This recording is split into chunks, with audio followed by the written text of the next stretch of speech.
नमस्कार दोस्तों, स्वागत है आपका हमारे YouTube चैनल स्मार्ट तैयारी पर।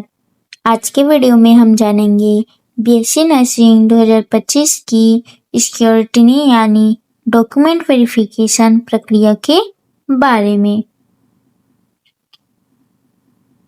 क्या होता है स्क्रूटनी, कौन कौन से डॉक्यूमेंट चाहिए और वेरिफिकेशन के दौरान किन किन गलतियों से बचना चाहिए। तो चलिए वीडियो को शुरू करते हैं। अगर आप हमारे चैनल पे नए हैं तो हमारे चैनल को सब्सक्राइब कीजिए ताकि आपको बीएससी नर्सिंग 2025 से जुड़ी जानकारी प्राप्त हो सके। तो हम यहाँ पे देखेंगे स्क्रूटनी का मतलब क्या होता है। स्क्रूटनी का अर्थ है आपके सभी ओरिजिनल डॉक्यूमेंट की ऑफिशियल जांच, यह सुनिश्चित करने के लिए कि आपने जो जानकारी फॉर्म में भरी थी वह सही और प्रमाणित है। काउंसलिंग सेंटर या अलॉटेड कॉलेज में ये डॉक्यूमेंट चेक किए जाते हैं। तो इसका मतलब होता है कि ओरिजिनल डॉक्यूमेंट की जांच कराना। इसमें आपको यह ध्यान देना होगा कि अगर कोई डॉक्यूमेंट फेक या मिसमैच पाया जाता है तो आपके एडमिशन कैंसिल हो सकता है, इसलिए अपने डॉक्यूमेंट को ध्यान से देख लें। चलिए अब हम वीडियो में आगे बढ़ते हैं, देखते हैं डॉक्यूमेंट वेरिफिकेशन के लिए जरूरी डॉक्यूमेंट की कंप्लीट लिस्ट। तो सबसे पहले आपको एकेडमिक डॉक्यूमेंट मतलब आपके कॉलेज या स्कूल के डॉक्यूमेंट, जिसमें है 10वीं की मार्कशीट और सर्टिफिकेट, 12वीं की मार्कशीट और सर्टिफिकेट, इंट्रेंस एग्जाम का एडमिट कार्ड 2025 का और इंट्रेंस एग्जाम का स्कोर और रैंक कार्ड 2025 का। इसके अलावा आपको आइडेंटिटी प्रूफ के लिए आधार कार्ड, जिसमें आपका गवर्नमेंट फोटो आईडी उपलब्ध हो। इसके अलावा आपको छत्तीसगढ़ का निवास प्रमाण पत्र लगेगा।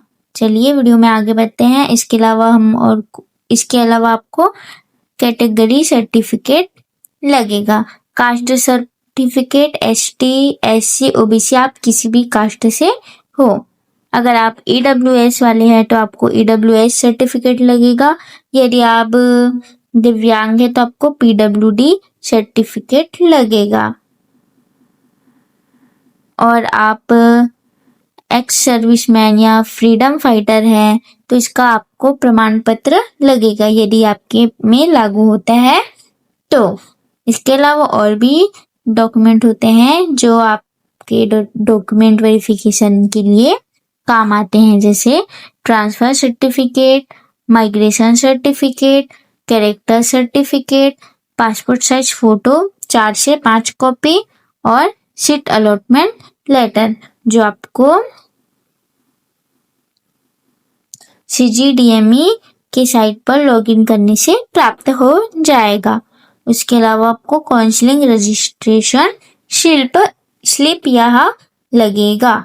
तो यह सब डॉक्यूमेंट आपको डॉक्यूमेंट वेरिफिकेशन के लिए लेकर जाना है।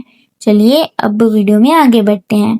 अगर आपको यह वीडियो अच्छी लग रही होगी तो इस वीडियो को लाइक करें, अपने दोस्तों के साथ शेयर करें और हमारे YouTube चैनल को सब्सक्राइब करें। तो चलिए वीडियो में हम आगे बढ़े हैं। अब देखते हैं डॉक्यूमेंट वेरिफिकेशन के समय ध्यान रखने योग्य बातें। तो हर ओरिजिनल डॉक्यूमेंट के साथ 2 फोटोकॉपी लेकर जाएं। डॉक्यूमेंट को सीक्वेंस वाइज एक फाइल या फोल्डर में रखें, जिससे आपका वेरिफिकेशन तेजी से और आसानी से हो सके। आप सभी डॉक्यूमेंट में नाम, जन्म तिथि और पिता का नाम जैसे फील्ड को सभी डॉक्यूमेंट से मैच होने चाहिए। आपका नाम, जन्म तिथि और पिता का नाम आपके सभी डॉक्यूमेंट जैसे आधार कार्ड, पैन कार्ड, आपका 10th-12th के मार्कशीट में सभी डॉक्यूमेंट में सेम नाम, सेम स्पेलिंग और सेम डेट ऑफ बर्थ होने चाहिए। यदि कोई मिसमैच है तो काउंसलिंग से पहले ही आप उसे करेक्ट करवा ले। अगर स्कूल सर्टिफिकेट में गलत है तो आप स्कूल में जाके उसे सुधरवा ले या फिर आप बोर्ड ऑफिस से इसे सुधरवा सकते हैं। वेरिफिकेशन के बाद दी जाने वाली डॉक्यूमेंट वेरिफिकेशन स्लिप को आपको संभाल कर रखना होगा, जिससे आप उसे फाइनल एडमिशन के लिए उपयोग में लाया जा सके या उसके लिए इम्पोर्टेंट होते हैं। चलिए वीडियो में और आगे बढ़ते हैं। अब यहाँ पे देखेंगे कि डॉक्यूमेंट वेरिफिकेशन कंप्लीट होने के बाद क्या होता है। यदि आपका वेरिफिकेशन सक्सेसफुल रहा तो आपके फाइनल एडमिशन या कॉलेज रिपोर्टिंग का जो इंस्ट्रक्शन मिलेगा। अगर कोई डॉक्यूमेंट मिसमैच पाया जाता है तो आपको प्रोविजनल एडमिशन मिल सकता है, पर वह आपको कंडीशनली मिलेगा और टाइम बाउंड होता है। अगर आपका सर्टिफिकेट मिसमैच होगा तो आपको एडमिशन का मौका नहीं मिलेगा।